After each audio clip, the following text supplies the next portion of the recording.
Hey, what's up everybody, and welcome back to the Sanctuary. I'm your host, Professor C, and today I'll be taking us through another A&P study session.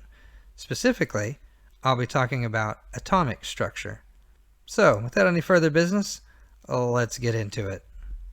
So, there are some, as it says here, subatomic particles. Particles that are below, sub, underneath, the atom, smaller than an atom. So let's name them first to get familiar with them. I bet you've heard of these before somewhere, but let's put them together in a model so we can understand what we're talking about. A proton, right? And if you're having trouble imagining these things, just imagine them as little balls of energy. A proton, we'll find out, has a plus charge. And so oftentimes you see it written as P plus, a proton. And if I were to put it on a tiny little scale that weighed in atomic mass units, or MUs, this would weigh 1. So a proton is a positive charge and weighs 1. Not 1 pound, 1 MU, atomic mass unit. A neutron is neutral charged. It has no charge at all. So oftentimes you see it written as N0 or N0. It weighs 1. Again, not a pound, but 1 MU. So protons and neutrons weigh the same, 1, but protons have a positive charge. Neutrons are neutral and have no charge at all. An electron has a negative charge, often drawn as an E minus. It has no weight, so they weigh 0 atomic mass units, 0. Okay, what we want to do ultimately is we want to build an atom. And if the argument is atoms of different elements have different numbers of these particles, and let's show that in some sort of model so we can learn to draw an atom or to picture an atom in our mind when we see questions about it. The most common way to do this is simply do what's called using the Bohr model. This, what you see pictured here, which kind of looks like a bunch of marbles with some other marbles orbiting around it, this is the atom lithium, and it's got a symbol Li on the periodic table. So what we want to do is use this Bohr model and talk about lithium because it's a very simple atom, and then we can practice doing this a little more to see if we've got it down. So let's go through this. Yeah, this is definitely outdated though, and that is one problem. If you're trying to think deeply and understand chemistry, you won't be able to from this. That's not the point. The point is we're going to use this model because it can predict bonding patterns, and it does work for that. Okay, we see again some marbles. It looks like blue ones and red ones. The red ones are protons, and I kind of know this because P plus, right? P plus. I remember the protons positively charged, and I see them there. It looks like there are 3 of them. And if you look up here where I've written the notation for lithium, 3p, it's got 3 protons. That's just given to you. So the p's go in the middle, the protons go in the middle. Who do they go with? Well, they go with the neutrons. Let me change my color. These blue balls are the neutrons. There are 4 of them according to the scheme up here, and they hang out with the protons. So protons and neutrons hang out together. It doesn't matter how they're arranged or how they're shown. Sometimes they're just drawn as a number like 3p and 4n. The point is they're going to be kind of locked up together here in the middle. And this center of the atom, where the protons and the neutrons are, this is called the arrow over here, nucleus. That's the nucleus of the atom. I know we've heard nucleus of a cell, and the thing is sometimes scientists aren't too creative about the terms they use, so you hear this repetition of terms, and sometimes they can mean drastically different things in context. So the nucleus of an atom is the center of the atom, and inside of the nucleus we find protons and neutrons. But that's not the only subatomic particle here. There's another one here. Looks like they're outside the nucleus doing something different. These are going to be the electrons we talked about. I'm just going to label them here so we see them. And then let's discuss why they're out there, sort of. Okay. Yes, it is important to know that a proton is called a hydrogen ion. I won't be referring to that in this lecture, but it is true if you see the concept hydrogen ion, it is referred to as a proton. And I'll be getting back to that in further lectures, but for now let's try to keep it as simple as possible. I'll just refer to them as protons. Okay, so these electrons, it looks like there's 3 of them. And there are. I can look at my scheme up here by lithium, and it tells me there's 3 electrons. But they're not in the nucleus. It looks like they're orbiting, kind of like they're, going around, almost like moons orbit a planet, or the way planets orbit the sun. That's why this is often called the planetary model. So we have electrons orbiting the nucleus. But notice, not all 3 of them fit in that first ring. 2 of them fit in that first ring, and then the third one's kind of pushed out into another ring. So what's going on with this? Well, these, and I'll draw some arrows here, there's one and there's one. Those are called orbitals sometimes. Now, if you get into chemistry, they'll get into the concept of an orbital way more in depth. We can get away with just calling them energy shells. Electrons occupy the energy shells, but again, they don't all fit in one shell. There could be multiple shells, and we need to learn how these electrons distribute themselves in these shells. A good trick to always remember in here, the number of electrons should equal the number of protons, and I'm going to keep that as a rule until we have to change it later. So I've made sure that we have the same number of plus charges and minus charges. The octet rule, again, octet having the root word for 8. Well, what about 8? Well, a shell can only hold 8 electrons. That's its limit. And you say, well, wait a minute, what about that first one? Well, if you keep reading, it says except the first, which can only hold 2. The first shell only holds 2. The second could hold 8, and the third could hold 8. And in biology, you rarely get beyond that third shell, thank goodness, because the atoms start to get very large and cumbersome. Okay, I'll just write it here so we see it. The valence shell is the outermost shell. In this case, if we wanted to look only at the valence shell, we would notice that there's only 1 electron in it. So we could say the number of valence electrons is 1. Okay, that's what I would mean by a valence electron, is how many electrons are there in the outer shell. Because when it comes to reactions, it turns out the valence shell is the only thing that matters when we talk about atoms forming bonds with other atoms.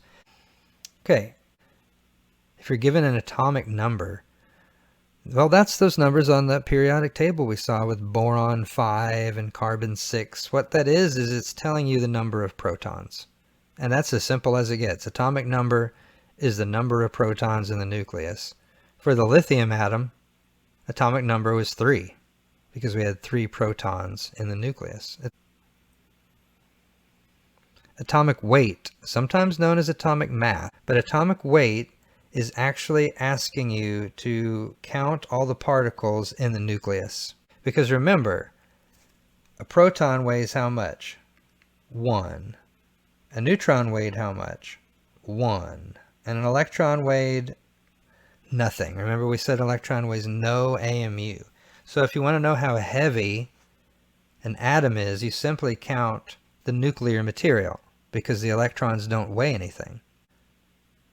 It's just the number of protons and neutrons, because that's what is in the nucleus. Atomic weight, number of protons, plus the number of neutrons. Okay, inert. If an element is inert, it means that it is stable.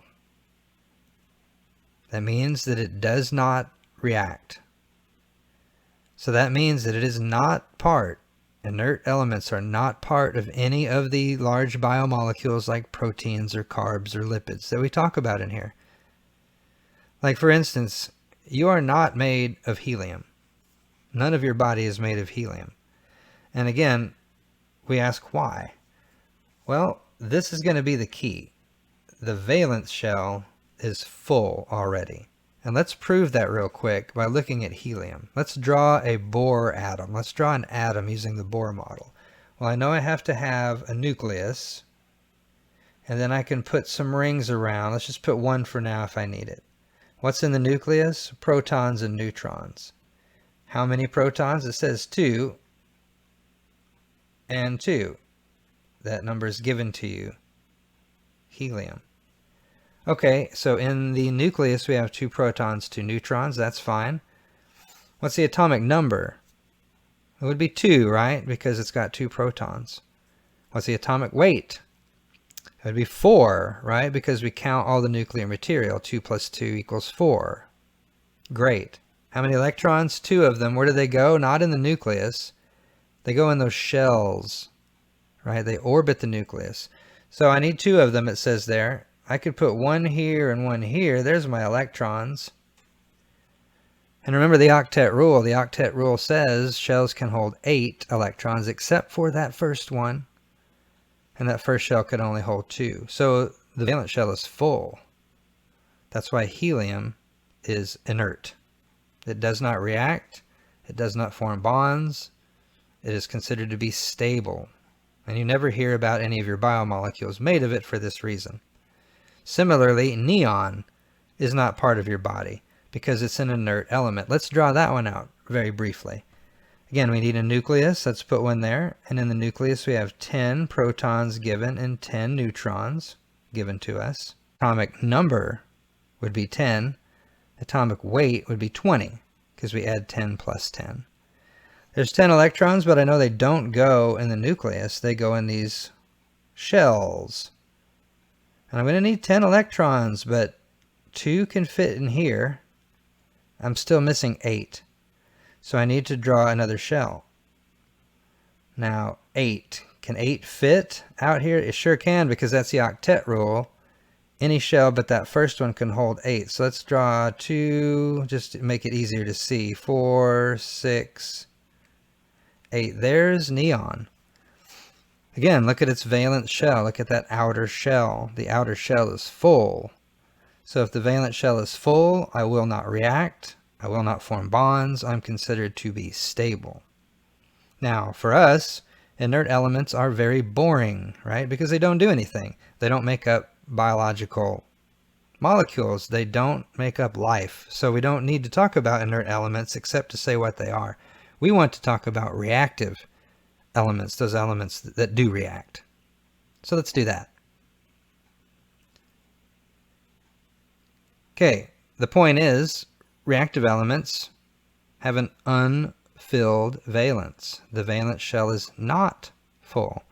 It desires to be full, if you want to use that terminology. It wants to get full somehow, but at the moment it's not full. So it will react with another atom to achieve fullness, right? To achieve stability.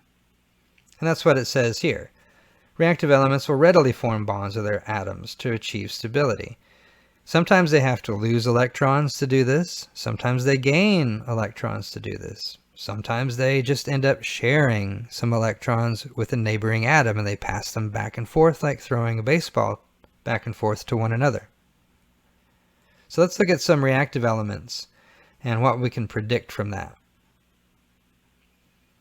Okay, this is a great way to think about whether an atom is going to lose or gain electrons. This is key. Again, we're trying to use these numbers, use this model to determine how atoms will bond with other atoms.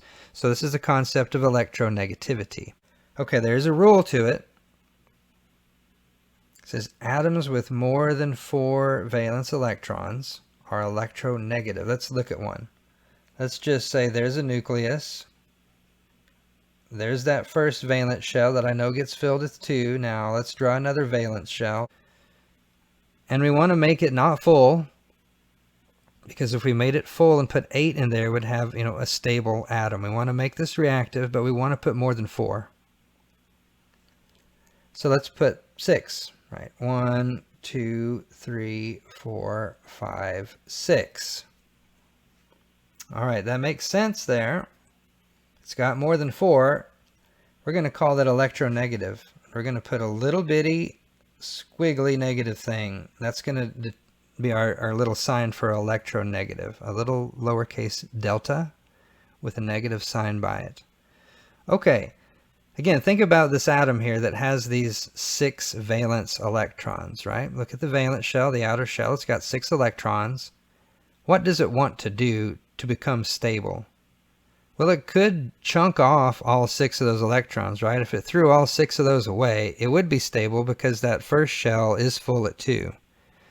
But more likely is that it would just grab up 2 more. They tend to gain. So if an atom is electronegative, if it has more than 4 in its valence shell, like this one has 6, it will tend to pick up 2 more to become full. Now you can say the opposite of that is true as well. Atoms that have fewer than 4 electrons are referred to as being electropositive. And they will tend to lose. Let's look at one just for an example. Let's say I have a nucleus here. Let's put a first shell that's filled with 2. Let's put a second shell out here, and let's just put 1 in it. Kind of like lithium did, right? So because in that valence shell, it has fewer than 4 electrons, so fewer than 4 valence electrons, we say that one is electropositive. So this would be an electronegative atom here. This would be an electropositive atom. This one is likely to gain electrons to achieve stability. This one is likely to lose. He's likely to throw that one off because it's easier than picking up 7 more. As usual, thanks for watching. If you want, check out the other videos in the series. See you next time. Bye-bye.